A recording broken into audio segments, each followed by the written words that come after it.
Hello बच्चों, मैं doctor Sunita Nandal. कक्षा 10th के लिए गद्य भाग का पाठ है स्त्री शिक्षा के विरोधी कुतर्कों के खंडन। इस पाठ के अभ्यास के प्रश्नोत्तर लेकर आई हूँ।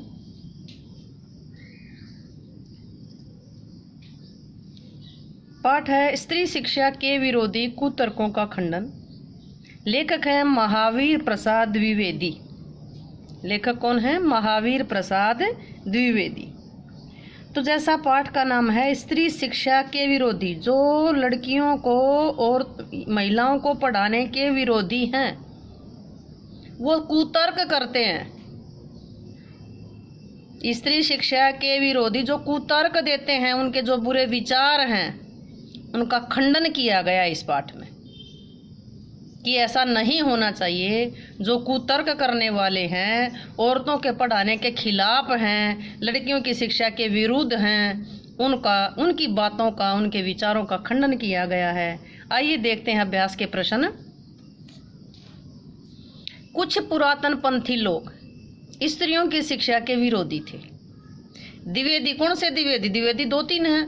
हजारी प्रसाद द्विवेदी है, महावीर प्रसाद द्विवेदी। यहाँ पाठ के लेखक हैं द्विवेदी लिखें, ठीक है, लेकिन नाम पता होना चाहिए। महावीर प्रसाद द्विवेदी। द्विवेदी जी ने क्या क्या तर्क देकर स्त्री शिक्षा का समर्थन किया? कुछ पुरातन पंथी लोग स्त्री शिक्षा के विरोधी थे। द्विवेदी जी ने निम्नलिखित तर्क देकर के स्त्रियों की शिक्षा का समर्थन किया। आपने कहानी पढ़ी थी, पाठ का सार पढ़ा था, उसमें भी पढ़ाया था। पहला है नाटकों में स्त्रियों का प्राकृत भाषा बोलना। जिस समय ये पाठ लिखा गया उस समय का जिक्र है। नाटकों में जब औरतें प्राकृत भाषा बोलती थी, तो प्राकृत भाषा में उस समय जो भी चीज़ लिखी जाती थी वो प्राकृत भाषा में ही लिखी जाती थी। जो भाषा लिखी जा रही है उसी को औरतें बोल रही हैं, तो इसका मतलब वो उनके अनपढ़ होने का सबूत नहीं है। वाल्मीकि रामायण में बंदर भी संस्कृत बोलते थे, तो क्या स्त्रियां संस्कृत नहीं बोल सकती थी? पहला तर्क क्या दिया है कि उस समय नाटकों में स्त्रियों का प्राकृत बोलना, जो नाटक करती थी, जो नाटक लिखे गए, उन नाटकों में जिक्र आया है कि उस समय औरतें प्राकृत भाषा बोलती थी। इसका मतलब वो अनपढ़ नहीं थी। दूसरा, जब बंदर तक संस्कृत बोल सकते थे, तो क्या वो औरतें उस समय की वो जो स्त्रियां थी वो संस्कृत नहीं बोल सकती थी? दूसरा तर्क क्या दिया? बौद्ध धर्म का त्रिपिटक ग्रंथ, जो महाभारत से भी बड़ा है, वो त्रिपिटक ग्रंथ प्राकृत भाषा में लिखा गया। इसका कारण क्या है कि उस समय आम बोलचाल की भाषा प्राकृत थी, लोगों की जन भाषा प्राकृत थी। अतः प्राकृत बोलना अनपढ़ होने की निशानी नहीं है, क्योंकि प्राकृत भाषा उस समय समाज की भाषा थी। तीसरा तर्क क्या दिया? उस समय चुने हुए लोग संस्कृत बोल सकते थे, इसलिए दूसरे लोगों के साथ साथ स्त्रियों की भाषा प्राकृत रखने का नियम बना दिया गया था।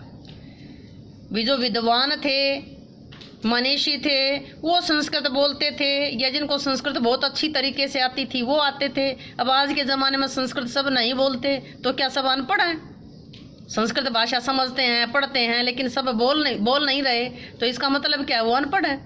इसलिए दूसरे लोगों के साथ स्त्रियों की भाषा प्राकृत रखने का नियम बना दिया गया था। ये सब कहना मतलब उस समय संस्कृत कुछ ही बोलते थे, इसका मतलब बाकी अनपढ़ थे, ये बात गलत है। उस समय कुछ चुने हुए लोग संस्कृत बोल सकते थे, इसलिए दूसरे लोगों के साथ साथ स्त्रियों की भाषा भी प्राकृत रखने का नियम बना दिया था। अगला है स्त्रियों को पढ़ाने से अनर्थ होते हैं। कुतर्कवादियों की इस दलील का खंडन द्विवेदी जी ने कैसे दिया? क्या कहते हैं कि औरतों को पढ़ाने से तो अनर्थ विनाश होता है। अपने शब्दों में इस बात का खंडन करते हुए लिखिए द्विवेदी जी ने खंडन कैसे किया, क्या तर्क दिया, क्या दलील दी। स्त्रियों को पढ़ाने से अनर्थ होते हैं। कुतर्कवादियों की इस दलील का खंडन करते हुए द्विवेदी जी ने लिखा है कि पढ़ने लिखने में ऐसी कोई बात नहीं होती। अनर्थ तो पढ़े लिखे व अनपढ़ दोनों से हो सकता है। स्त्रियों के पढ़ने से यदि अनर्थ होता तो पुरुष भी पढ़ लिख कर कितने गलत कार्य करते हैं, तो उनके पढ़ाई करने पर मनाही क्यों नहीं की जाती? यदि औरतों के पढ़ाने पर स्त्रियों के पढ़ाने से ही अनर्थ होते हैं तो इसमें स्त्रियों का दोष नहीं है, बल्कि शिक्षा प्रणाली का दोष है। स्त्रियों को शिक्षा अवश्य ग्रहण करनी चाहिए। हमें दोषपूर्ण शिक्षा प्रणाली में संशोधन कर देना चाहिए, शिक्षा प्रणाली को बदलना चाहिए, बल्कि ये नहीं कि औरतों को पढ़ाना बंद कर देना चाहिए।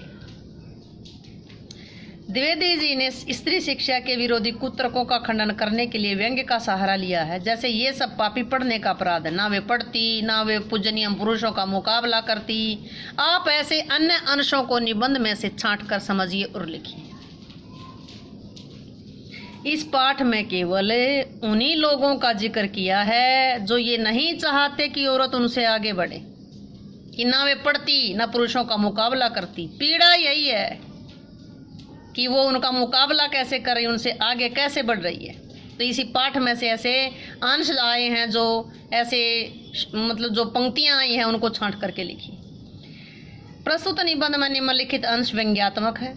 वाल्मीकि रामायण में बंदर तक संस्कृत बोलते थे। बंदर संस्कृत बोलते थे तो स्त्रियां नहीं बोल सकती थी, मतलब ये कि व्यंग्य किया गया है।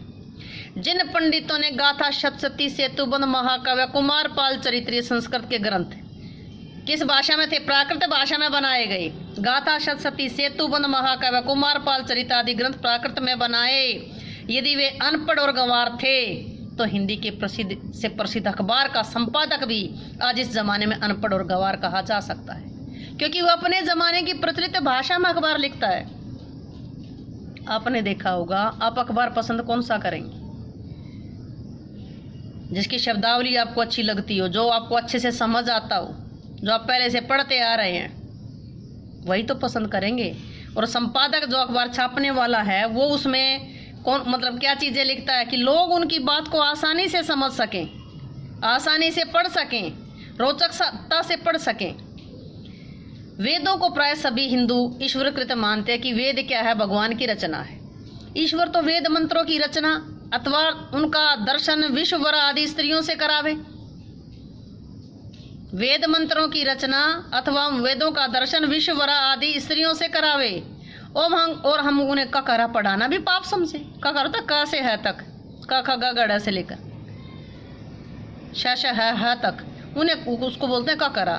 मतलब वो तो वेदों की रचना भी, वेदों के दर्शन भी औरतों से कराते हैं और हमें उन्हें क ख ग गड़ पढ़ाना भी पाप समझते हैं। इसके अतिरिक्त वह सीता का प्रसंग उद्धृत करते हुए लेखक ने स्त्रियों की शिक्षा के विरोधियों पर करारा व्यंग किया है। जब सीता के साथ जो किया, शकुंतला के साथ राजा दुष्यंत ने जो किया, तो क्या वो उनकी आरती उतारती?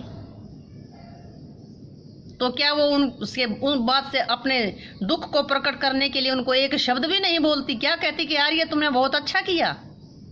तो इस पाठ में जो विरोधी प्रवृत्ति के लोग हैं उन पर करारा व्यंग किया है।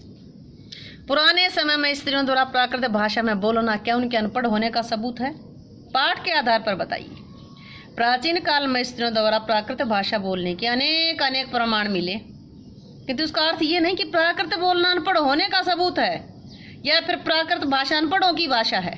सच्चाई ये है कि प्राकृत उस समय जनसाधारण की भाषा थी, जैसे आजकल हिंदी, बंगला, गुजराती आदि प्राकृत भाषाएं हैं। अतः प्राकृत भाषा में बोलने के कारण महिलाओं को अनपढ़ कहना अनुचित है। आइए अगला प्रश्न देखते हैं। परंपरा के उन्हीं पक्षों को स्वीकार किया जाना चाहिए जो स्त्री पुरुष समानता को बढ़ाते हो। तर्क सहित उत्तर दीजिए। स्त्री शिक्षा के विरोधियों का कुतर्क है, यदि औरतों को शिक्षा दी जाएगी तो अनर्थ हो जाएगा। ये बात तब तक सही थी कि पढ़ लिख कर कोई पुरुष अनर्थ ना करता हो, कोई पढ़ा लिखा आदमी कोई गलती ना करता हो, तो ये बात तब तक ठीक थी।